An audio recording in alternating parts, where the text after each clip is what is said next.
2004 में मैं computer engineer था और जब मैं मसीह में आया मैंने भी चेक किया था। मुझे लगा शायद ये धर्म बदलते हैं, लेकिन मेरे सामने बैठ जाओ, मैं चर्च में था और एक हिंदू व्यक्ति आया और मेरे पास्टर ने उस पर ले हैंड किया और अगले दिन वो थोड़ा थोड़ा चल रहा था, उसे उठाकर लेके आए थे। मैं शॉक्ड हो गया। मैंने कहा अगर ये झूठ होता तो मेरी आंखें धोखा नहीं खा सकती। मैं कंप्यूटर इंजीनियर पढ़ा लिखा हूं, क्योंकि मुझे भी यकीन नहीं था। अगर आप 2003 में इस अंकुर नरुला को बोलते कि चंग्याइयां होती हैं, मैं बोलता ये पाखंड है। इसलिए आज मैं विरोधियों पर गुस्सा नहीं करता हूं, क्योंकि कभी मैं भी उनकी जगह के ऊपर था, कभी मैं भी उनकी जगह के ऊपर था। अगर वो लोग मुझे मार देते मसीह को गाली निकालने के कारण, तो आज मैं लाखों को प्रचार नहीं कर रहा होता। अगर यीशु मसीह ने धर्म बनाना होता तो हम बोलते। कानून इजाजत देता है धर्म परिवर्तन की, लेकिन जीसस धर्म परिवर्तन करने नहीं आए हैं, यह भी सच्चाई है। नहीं तो जब मैं चर्च में गया होता वो मुझे बोलते कि अपने कपड़े, अपना नाम, सब कुछ बदलो अगर जीसस की चंगाई चाहते हो तो। उन्होंने पवित्र वचन मुझे दिया और कहा कि बेटा, जिस दिन बाइबल में ईसाई धर्म नाम का शब्द मिलेगा, तुम बाइबल पढ़नी बंद कर देना। आप यीशु मसीह को छोटा करना चाहते हैं धर्मों में बांटकर। वो धर्मों में बंटने वाला परमेश्वर नहीं, उसने पूरी जगत की उत्पत्ति की है, यूनिवर्स की उत्पत्ति की है। अपने पड़ोसी को बोलो, जीसस क्राइस्ट धर्म बदलने नहीं, वो जीवन बदलने के लिए आए हैं। आमीन। वो आए और कांटों का ताज पहना कि तुम्हारा डिप्रेशन खत्म हो सके, हाथों पैरों पर कील ठुकवाए कि तुम्हारे पापों के कामों को, अपने तुम्हारे श्रापों को, तुमने जो गलत कार्य किए उसने उसे क्रूस पर खत्म किया। तुम्हारे पांव जो पाप करने की ओर दौड़ते हैं, उसने अपने पांव को कीलों से ठुकवाकर क्रूस पर रखा ताकि तुम्हें उस पाप भरी जिंदगी से आजाद कर सके। सारा लहू उसका बहा दिया गया, जवानी का गाढ़ा, कि तुम्हारे पापों से तुम्हें छुटकारा मिल सके। और इंसान जाति नहीं समझती कि उसके दुख होने का, उसके दुखी होने का, दुखों का कारण सिर्फ पाप है। और जीसस क्राइस्ट ने कहा, जो क्रूस पर लटकाया जाता है वो श्रापित है। और वचन कहता है कि यीशु मसीह के ऊपर एक भी गुनाह को वो साबित नहीं कर सके।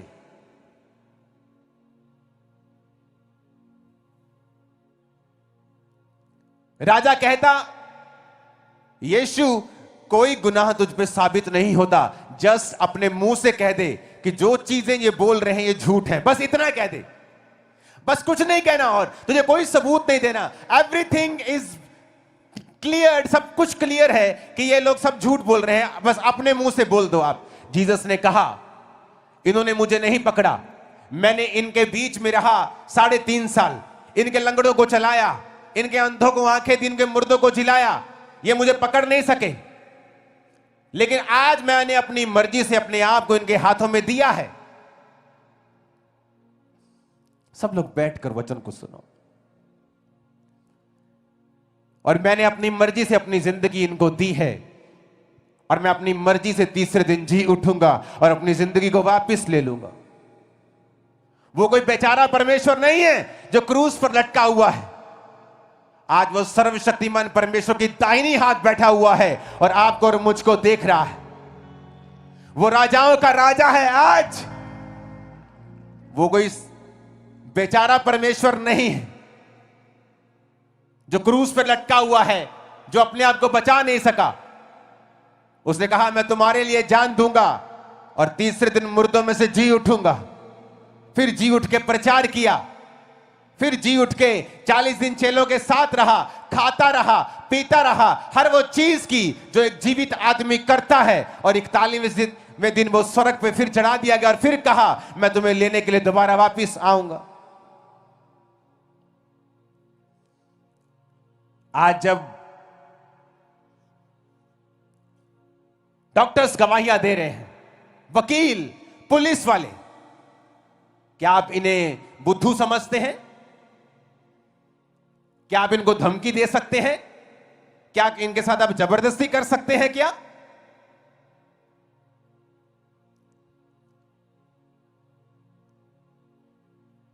क्योंकि जीसस जब मिरेकल्स करते हैं, वो दिखता है, वो समझ आता है, उसकी बातें समझ से परे नहीं हैं।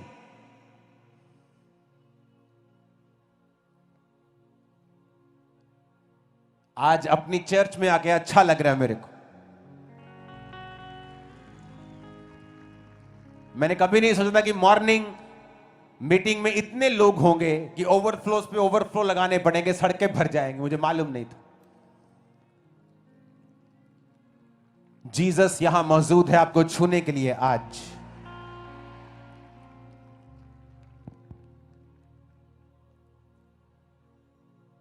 आपको यीशु मसीह में अपने जीवन को चलाना है और आपको वचन की ओर देखना है। वॉलंटियर्स, कैमरामैन, प्लीज मूव करना बंद कर दो। अपने हाथों को उठा के कहो, जो कुछ आज मैं सुनने वाला हूं, मैं उसका प्रचार करूंगा। आमीन। अपने हाथों को उठाओ। मैं वांगे का बाधे उड़े दाहे जावांगा, तेरी महिमा कर करके नवा बल में पावा। पूरी कलीसिया गाए हाथों को उठा के, मैं वांगे का बांधे उड़े दाहे जावांगा, तेरी महिमा कर करके नवा बल में पावांगा। आराधना आराधना आराधना, तेरी आराधना हो।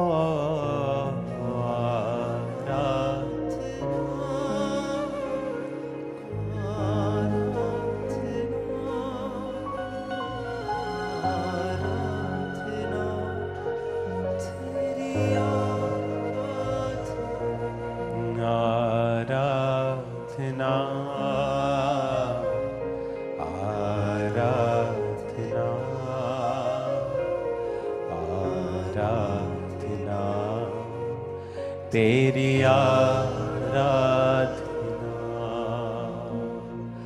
आराधना आराधना आराधना, तेरी आराधना। अपने हाथों को उठाओ। मेरा परमेश्वर आज वचनों से आपके कैरेक्टर्स को अपने जैसा करे और आपकी लाइफ्स की फाइट्स को फिनिश करे इन जीसस नेम। जीसस ने कहा, तुम लोगों के जैसे नहीं बनो। अगर मुझे भी विरोध का बदला विरोध मिला होता, मैं कभी प्रचारक ना बन पाता।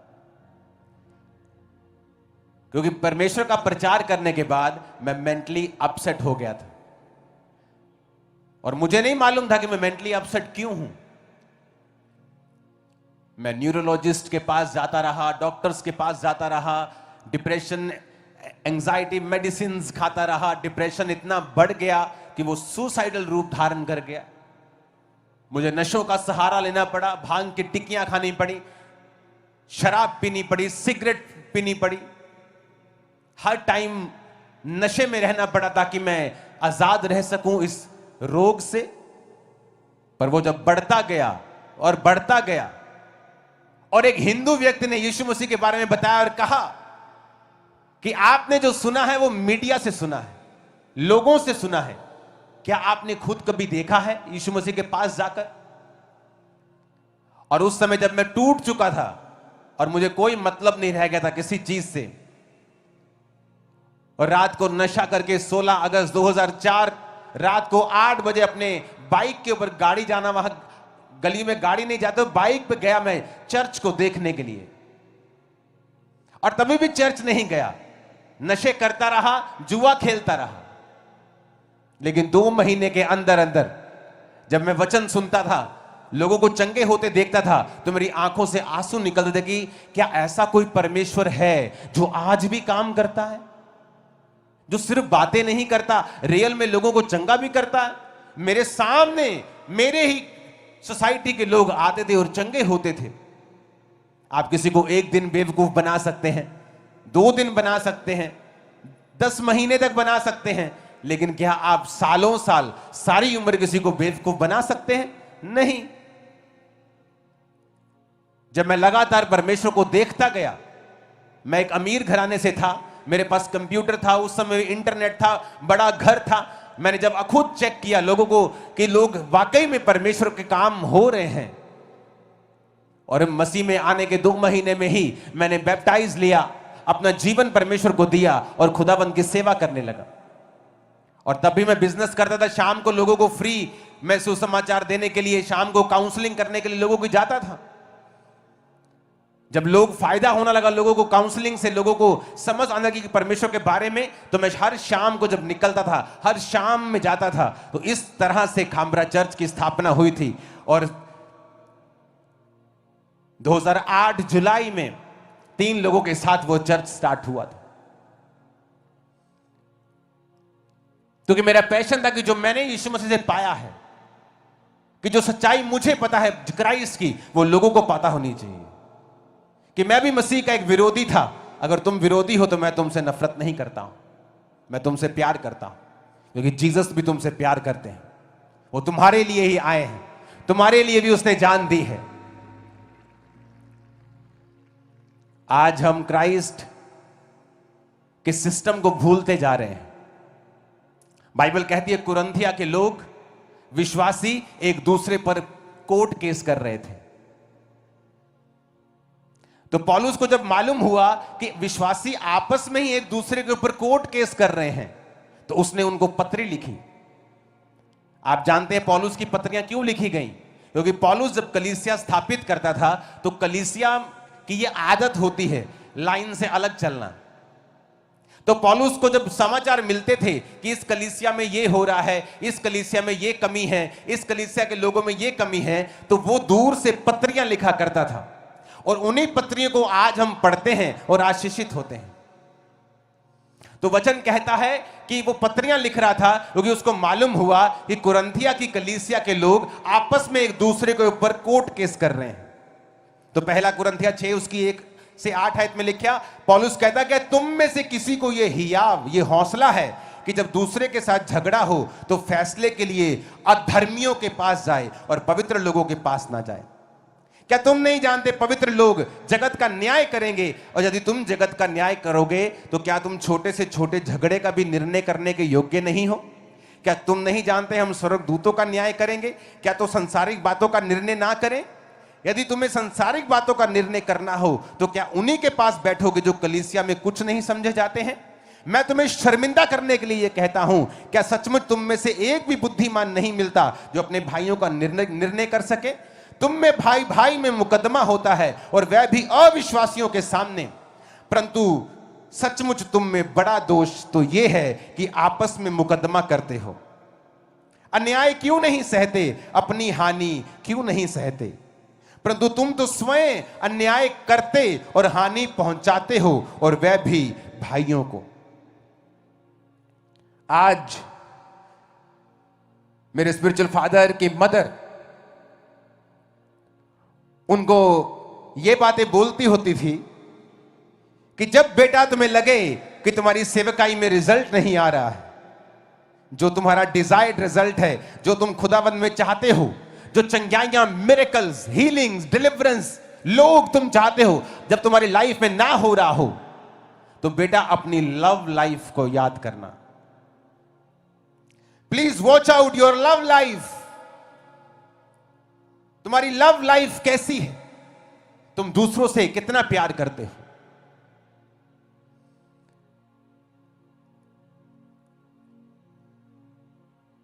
क्या तुम प्यार में चलते हो?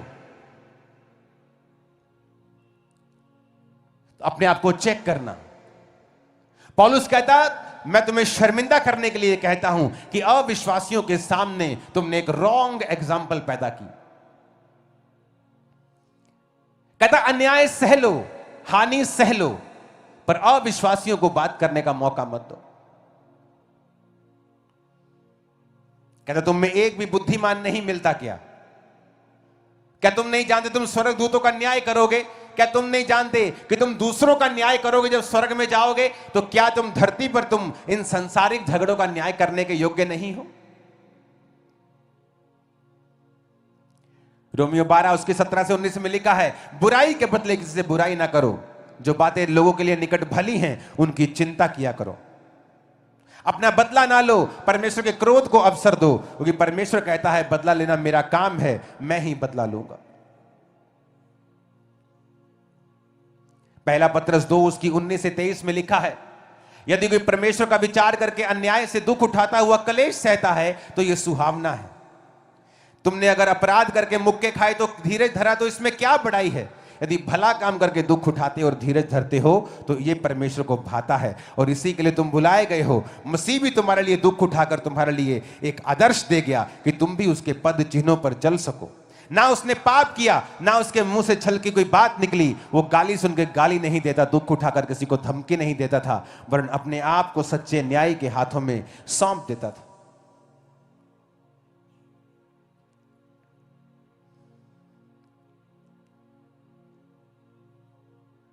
परमेश्वर के दास पौलुस ने कहा, आज हम प्रेरितों के जैसे काम करना चाहते हैं, लेकिन उनके जैसा स्वभाव रखना नहीं चाहते हैं। उनके जैसा नेचर माफ करने का, अन्याय सहने का, दुख सहने का, यह हमारे अंदर नहीं है। तो जीसस ने कहा अगर लव नहीं है तो कुछ भी नहीं। तुम्हारी भविष्यवाणियां भी अधूरी है, तुम्हारी हीलिंग भी अधूरी है, तुम्हारा ज्ञान भी अधूरा है। तुम जितनी मर्जी ज्ञान पे ली जाओ लोगों को, कोई फायदा नहीं अगर तुम्हारी लव लाइफ में प्रॉब्लम है। एक पास्टर मेरी बहुत खिलाफत करता था और उसे मालूम नहीं था कि मुझे यह बात मालूम है। तब इंटरनेट इतना नहीं होता था। जब उसे पता चला एक दिन कि मैं पास्टर्स की हेल्प करता हूं, तो एक दिन उसका मैसेज आया टीम के द्वारा कि मैं आपसे मिलना चाहता हूं। मैं उससे मिला और उसने अंदर आके मुझे बताया कि मैं कर्जे में हूं और मेरे ऊपर इतना कर्जा है, अगर मैं अब नहीं चुकाऊंगा तो मेरी फलानी फलानी चीज को जो कि सेवकाई के लिए इंपॉर्टेंट है वो उठाकर लेके जाएंगे, क्योंकि वो कागजों में अटैच है चीजें। उसे लगता था कि मुझे पता नहीं है कि तू मेरी खिलाफत करता है, और परमेश्वर ने मुझसे कहा कि अगर तू प्यार करता है इसके कर्जे को उतार। मैंने कहा परमेश्वर ये मेरी खिलाफत करता है। परमेश्वर ने कहा तुझे प्यार करना है। मैंने कहा भाई आप फलानी फलानी तारीख को आ जाए, मैं आपका कर्जा उतार दूंगा। इमेजिन, सुनो मेरी बात, आप जानते उस व्यक्ति कि वो व्यक्ति तब भी थैंकफुल नहीं था।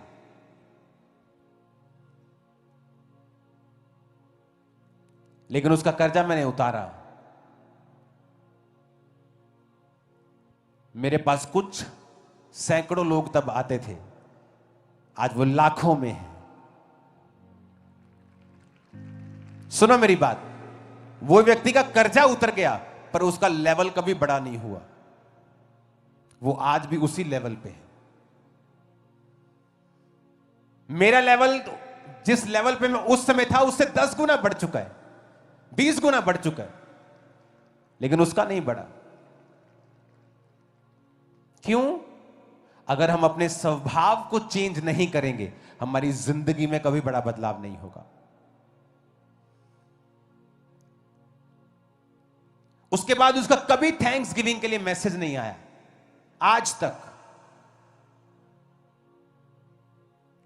लेकिन मेरे काम को परमेश्वर ने देखा। हमारा बदला परमेश्वर लेगा, हमें ऊंचा परमेश्वर करेगा, हमें सुरक्षित कोई टीम नहीं करेगी, परमेश्वर करेगा। कितने मेरी बात को समझ रहे हैं?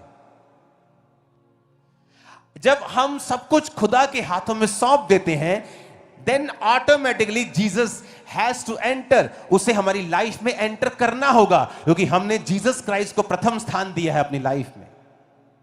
और जब जीसस आपकी लाइफ में प्रथम होंगे तो वो आपको रेस्ट देंगे और खुद काम करेंगे। उसके बाद चर्च की तरक्की हुई, मेरी पर्सनल लाइफ की तरक्की हुई, मिरेकल्स बढ़े, हीलिंग्स बढ़ी, ब्रांचेस बढ़ी।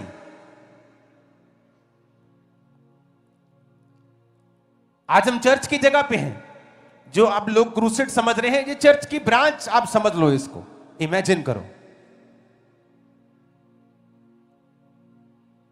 और अभी ओवरफ्लोज आप नहीं दिखा रहे हो। कैसे पॉसिबल है? आपको जीसस के स्वभाव में बढ़ना है। मसा तभी आएगा आप उसके स्वभाव में बढ़ेंगे तो। जीसस ने कहा, जब तुम चलोगे तो तुम्हारी चलने से अन्य जातियों में मेरे नाम की महिमा होनी चाहिए। ऐसा कोई काम तुम मत करना जिससे मेरे नाम को कोई बेइज्जती मिले। आप जीसस को पर्सनली नहीं लेते हो। आप क्रिश्चियन हो, आप मोहल्ले की नुक्कड़ पे खड़े हो और आप नशा सेल कर रहे हो या आप किसी लड़की को छेड़ रहे हो, you are a bad Christian. और आप जीसस क्राइस्ट को महिमा नहीं दे रहे हो। जब आप उसे महिमा नहीं देंगे तो कर्स आप पर, आपके परिवार पर होगा। आप कहीं घर में काम करती हैं, जॉब करती हैं, वहां आप चोरी कर रही हैं, आप जीसस के नाम को महिमा नहीं दे रहे हैं। आप उसको पर्सनली रिप्रेजेंटेटिव उसके नहीं हैं। मैं जीसस का पर्सनल रिप्रेजेंटेटिव था और अब भी हूं।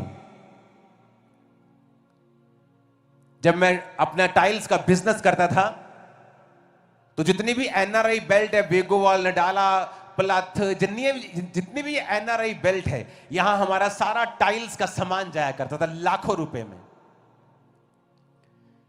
ऐसी दुकानें थी जिनसे आज भी हमने लाखों रुपया लेना है। वो हर हफ्ते, जैसे होलसेलर उगराई करने जाते हैं कि अगर 10 लाख का सामान दिया तो हर हफ्ते वो 50,000 60,000 आपको देते हैं। ऐसे तो थर्सडे में वहां पर जाया करता था और वहां पे ऐसी पार्टीज थी जिन्होंने पैसे वापस नहीं किए। और जब मैं मसीह में आया और जब चर्च बड़ी हो गई तो मेरे लिंक्स बहुत सारे लोगों के साथ पहले भी थे और बाद में और बढ़ गए। मेरा एक कॉल या एक चीज मेरे पैसों को वापस लेके आ सकती थी। परमेश्वर ने मना कर दिया कि फाइट नहीं करना, पैसों के लिए छोड़ दे। और पैसे लाखों रुपए मैंने आज भी छोड़े हुए और खत्म कर दिया, खाता कैंसिल कर दिया हुआ। रीजन कि मुझे लड़ाई नहीं करनी, क्योंकि अब मैं जीसस को रिप्रेजेंट करता हूं। जब मैं जीसस का रिप्रेजेंटेटिव हूं तो मेरी लाइफ भी ऐसी होनी चाहिए। आप आज पैसा बोते हैं, चर्च को जाता है, मेरे पास नहीं आता है। आपके पैसे को मैं देखता तक नहीं हूं। मेरी बुक्स मुझे देती हैं, उन्हीं से मैं सब कुछ करता हूं।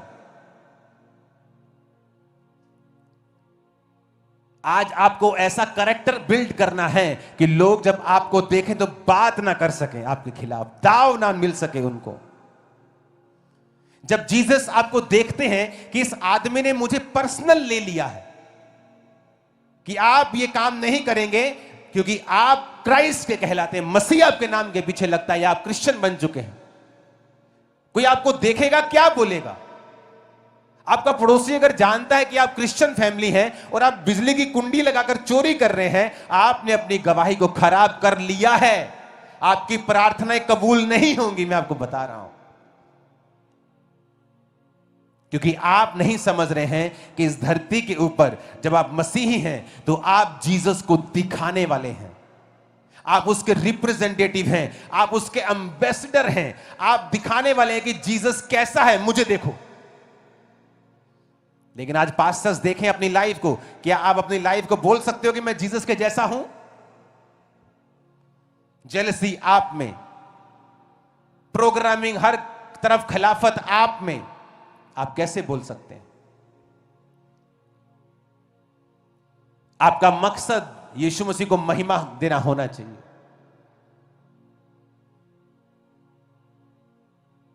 आप जीसस क्राइस्ट के रिप्रेजेंटेटिव हैं, उसके एम्बेसडर हैं। अमेरिका की एम्बेसी में चले जाओ, दिल्ली, एम्बेसी के अंदर कोई भी व्यक्ति, चाहे वो इंडिया देश का क्यों नहीं हो, उनकी मर्जी के बिना पांव नहीं रख सकता, क्योंकि वो एम्बेसी अमेरिका कहलाता है। अगर कोई उस पे अटैक करता है तो उसने इंडिया पे किसी चीज पे अटैक नहीं किया, उसने अमेरिका पे अटैक किया है। अगर इंडियन एम्बेसी कहीं अमेरिका में है तो वो अमेरिका नहीं है, वो एम्बेसी जहां है वो इंडिया है। जब उस पे अटैक होगा तो आपने इंडिया पे अटैक किया है। जब आप यहां पे हैं, आप जीसस क्राइस्ट के एम्बेसडर हैं। अगर कोई आप पे अटैक कर रहा है, वो आप पे नहीं कर रहा है, वो स्वर्ग पे अटैक कर रहा है, और स्वर्ग को संभालना आता है आपको, वो संभाल लेगा। और यीशु को आता है संभालना। विरोधियों को नथ कैसे डालनी उसको आता है, आपको काम करने की जरूरत नहीं है। कई बार आप जब दुनियावी तौर से देखते हैं आप दुखी हो जाते हैं, लेकिन जब आत्मा आपके अंदर से आपको सिखाता है आप फ्री हो जाते हैं। आप जीसस क्राइस्ट के एम्बेसडर हैं, हायर पोजीशन के ऊपर हैं। चलो ऐसे कि आप एम्बेसडर हैं, बोलो ऐसे कि आप जीसस के रिप्रेजेंटेटिव हैं। जैसा आज आप करना शुरू करेंगे वैसे ही कल आप बन जाएंगे, सेम एग्जैक्टली आप वैसे ही होंगे, वैसे ही होंगे आप।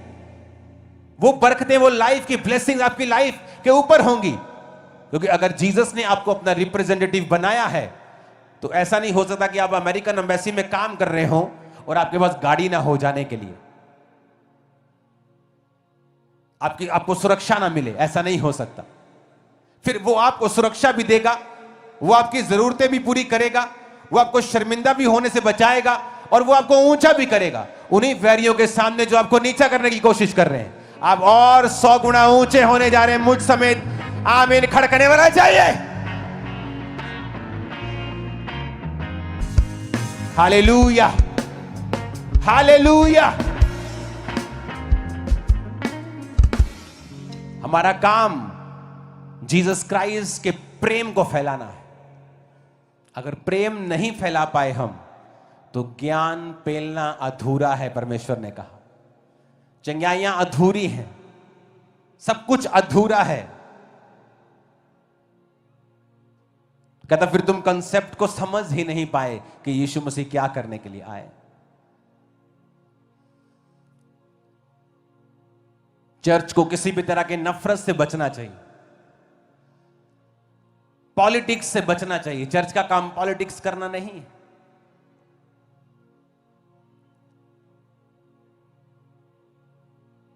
आज लोग सोचते हैं कि चर्च, कोई ग्लोबल एक्शन कमेटी खड़ी कर दी, चर्च को पॉलिटिक्स करनी है। नो, 2022 में जब पंजाब की परसिक्यूशन हुई थी क्रिश्चियंस की, वो कमेटी तब सिर्फ पास्टर्स के लिए बनाई गई थी। उसका मकसद है पास्टर्स को प्रोटेक्ट करना, उनको मुहैया करवानी चीजें। जब उसका राजनीतिकरण हो जाएगा मैं वो कमेटी बंद कर दूंगा, उसी दिन डिसॉल्व कर दूंगा पूरी कमेटी। क्योंकि चर्च का काम राजनीति करना नहीं, सीटें लेना नहीं। अगर सीटें लेनी होती तो मैं कब की ले चुका होता। यीशु मसीह छोटा नहीं है, मैं उसे छोटा नहीं करना चाहता हूं। वो बड़ा है, वो बड़ा ही रहेगा। अगर चर्च को पॉलिटिक्स करने थे तो कब की कर लेती। चर्च को पॉलिटिक्स में इंटरेस्ट नहीं है। आपको कोई संवैधानिक पोस्ट मिलती है, आप लो, बैठो, आपको करना है करो, लेकिन मैं नहीं हूं इसमें। जो प्राइम पर्पस था इस कमेटी का वो था कि आपको पास्टर्स को प्रोटेक्ट करना। अगर ये अपने प्राइम पर्पस से भटकेगी तो इसको डिसॉल्व कर दिया जाएगा, क्योंकि हमें वचन को पहला स्थान देना है। ये क्या आप कुछ भी जो कर रहे हैं उससे क्राइस्ट की कलीसिया में दो फाड़ हो रहा है, या लोग प्रेम कर रहे हैं एक दूसरे से।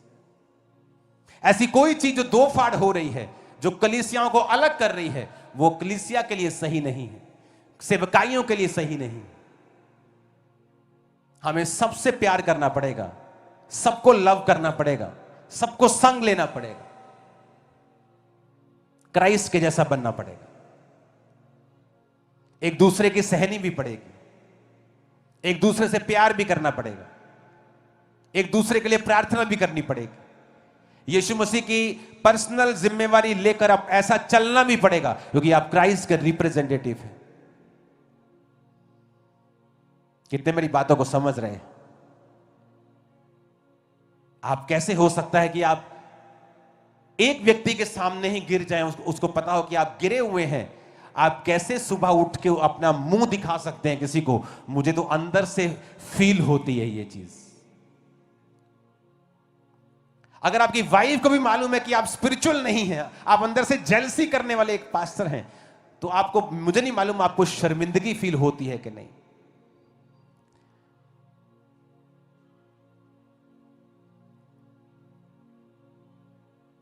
आपको क्राइस्ट के जैसा बनना है, रिजल्ट भी क्राइस्ट के जैसे ही होंगे। ऐसे रिजल्ट होंगे मार्वलस, आप हैरान हो जाएंगे कि मैं इसके काबिल नहीं हूं। मेरी लाइफ में, मेरे फाइनेंस में ऐसा रिजल्ट कैसे आ सकता है? ऐसी बरकत मेरे परिवार में कैसे आ सकती है? ऐसी चंगाई मेरे शरीर में कैसे आ सकती है? डॉक्टर ने तो बोला हुआ है कि नहीं हो सकता, मैंने आईवीएफ भी करवाए, फेल हो गए, लेकिन कैसे प्रेगनेंसी पॉसिबल हो सकती है? क्योंकि यीशु मसीह इसीलिए आए। अगर आप वचन पे नहीं चलेंगे, आप पवित्र आत्मा से कभी भरपूर नहीं हो सकते। आप पवित्र आत्मा से भरपूर नहीं हैं, कभी भी अनॉइंटिंग आपकी लाइफ पे नहीं होगी। अगर अनॉइंटिंग आपकी लाइफ पे नहीं है तो आपकी लाइफ इजी नहीं होगी। मसा नहीं है तो जिंदगी आसान नहीं होगी, हर चीज भारी लगेगी आपको, क्योंकि मसा ही है जो आपके सिर के जुए को नाश करता है। और हर व्यक्ति जो जेलसी की स्पिरिट में है, वो मसे को नहीं कंटिन्यू कर सकता। वो एक लिमिटेड लाइफ जीता है, क्योंकि मसा आपकी लाइफ को अनलिमिटेड करता है, आपको बियॉन्ड लिमिट आपको बढ़ाता है। ऊंची आवाज से बोलो हालेलुया।